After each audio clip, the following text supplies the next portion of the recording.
Bienvenidos de regreso a Biblia y Teología con el Dr. Larry Trotter. Esperemos disfruten el siguiente episodio.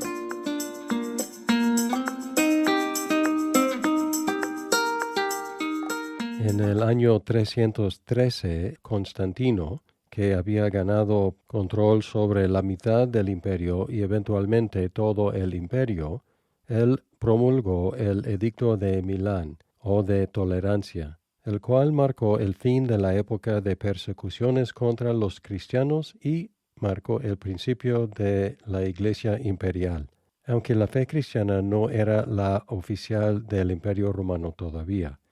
Constantino estableció una nueva capital, modestamente llamada Constantinopla, anteriormente Bizancio, y parte de su motivación era salir de la historia pagana de Roma y encontrar un sitio mejor protegido.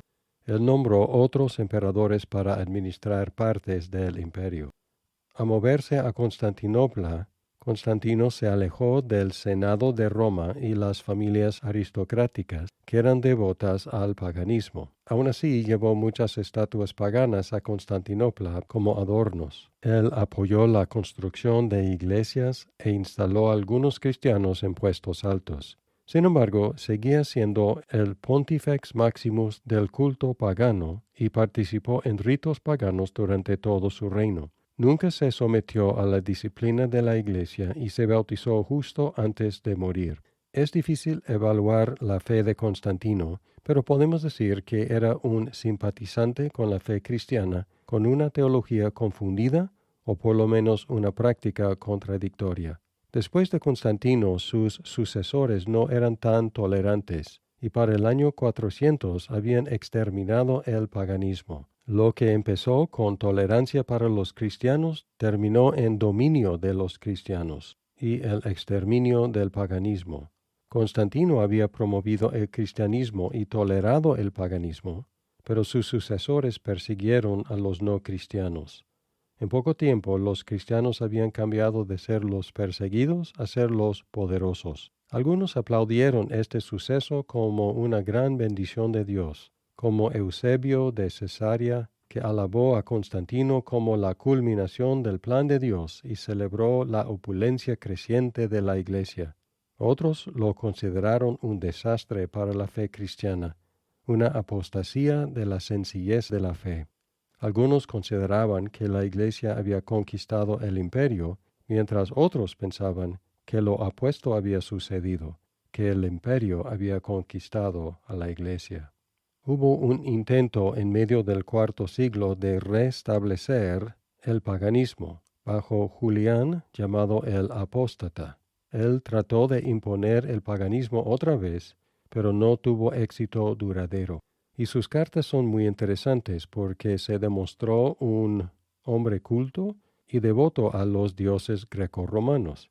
Él trató de instar y avergonzar a los sacerdotes paganos por el ejemplo magnánimo de los cristianos entre sí y hacia los de fuera. Y él los regañó por ser menos devotos y menos compasivos que los cristianos, así dando un gran cumplido a los cristianos indirectamente. En el año 375, Teodosio dividió el imperio definitivamente en Oriente y Occidente. En el año 337, los invasores derribaron las defensas del imperio occidental y Roma cayó definitivamente en el año 476, cuando los así llamados bárbaros depusieron al último emperador romano en el occidente, Rómulo. Hay diferentes razones propuestas por la caída del imperio occidental. 1. El relajamiento de disciplina en el ejército. 2. Muchos de los mismos bárbaros estaban sirviendo en el ejército. 3. Hubo muchas guerras civiles entre los diferentes aspirantes al trono. En un período de 90 años hubo 80 aspirantes al trono. También los hunos, bajo el liderazgo de Atila, llegaron a Europa desde Asia.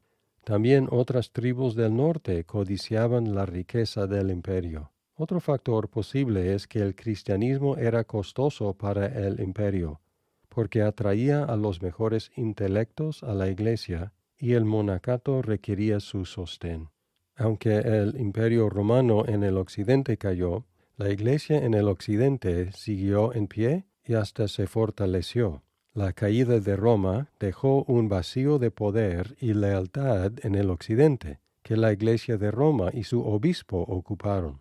Desde la antigüedad había 5 patriarcados: Jerusalén, Antioquía, Alejandría, Constantinopla y Roma. Pero Roma insistía en su prioridad, ya que supuestamente había sido fundada por 2 apóstoles y su obispo era sucesor directo de Pedro. En el oriente, con la presencia del gobierno ahí, la Iglesia era más sumisa al imperio, y la Iglesia en Roma, en contraste, más libre de su control. Podemos detectar el crecimiento del poder de Roma y el crecimiento del poder de su obispo poco a poco. El obispo de Roma, Damasco, 366 al 384, se refirió a los otros obispos como hijos e inventó el título Sede Apostólica para Roma. El obispo de Roma, Ciricio, 384 al 399, empezó a llamarse padre o papá, que llegó a ser papa en español. Había mucha competencia entre los 5 patriarcas y especialmente entre los 4 del Oriente y el de Roma.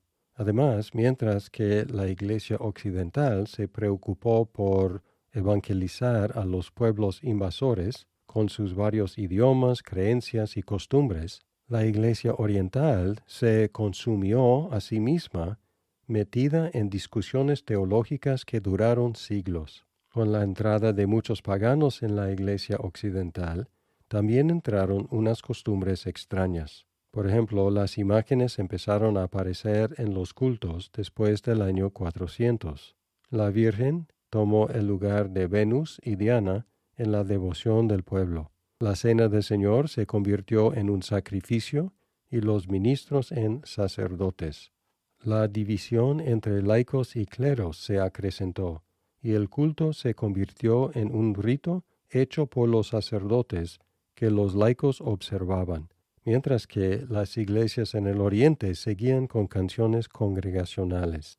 Elementos de la corte imperial y ritos paganos como las velas, el incienso eran utilizados en los cultos. No solo la Iglesia en Roma creció en su poder, sino también el monacato en las 2 partes del imperio, pero especialmente en el oriente. Ya he mencionado el monacato, y nació de 3 factores. Primero, hay algunos textos en el Nuevo Testamento que recomiendan el celibato y muchos que llaman a los cristianos a la santidad personal. Segundo, las religiones paganas tenían sus vírgenes sagradas, sacerdotes célibes, eunucos y otras personas apartadas de la vida normal para servir a sus dioses, y era fácil imitar esas religiones. Tercero, el nexo entre el imperio y la Iglesia promovió mundanalidad en la Iglesia, y el monacato quiso escaparse de esa mundanalidad. En Egipto, Antonio inició el monacato ermitaño en el año 271 y Pacomio el monacato comunitario en el año 320. Basilio de Cesarea estrictamente reguló la vida de los monjes e insistió en que el monasterio debía servir a la iglesia local por medio de escuelas, educación vocacional y orfanatos. En Siria, algunos monjes vivieron sentados encima de pilares.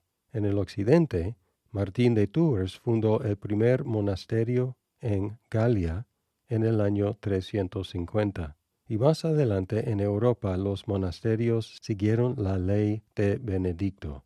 Como ya mencioné, hubo muchas controversias teológicas que consumieron mucha energía de la Iglesia, y la mayoría de las controversias surgieron en el Oriente y dejaron la Iglesia oriental dividida entre sí y dividida de la Iglesia occidental.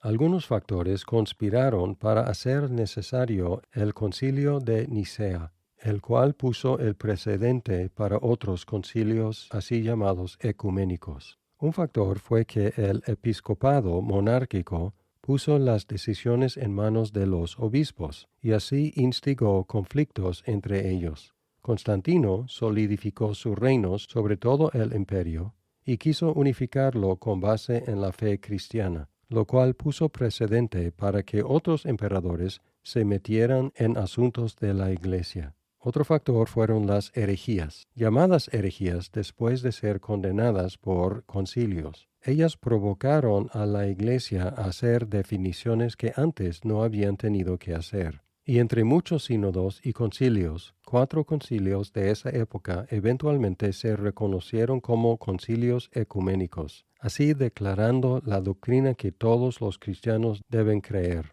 Fueron Nicea, 325, Constantinopla, 381, Éfeso, 431 y Calcedonia, 451. El tema del próximo episodio.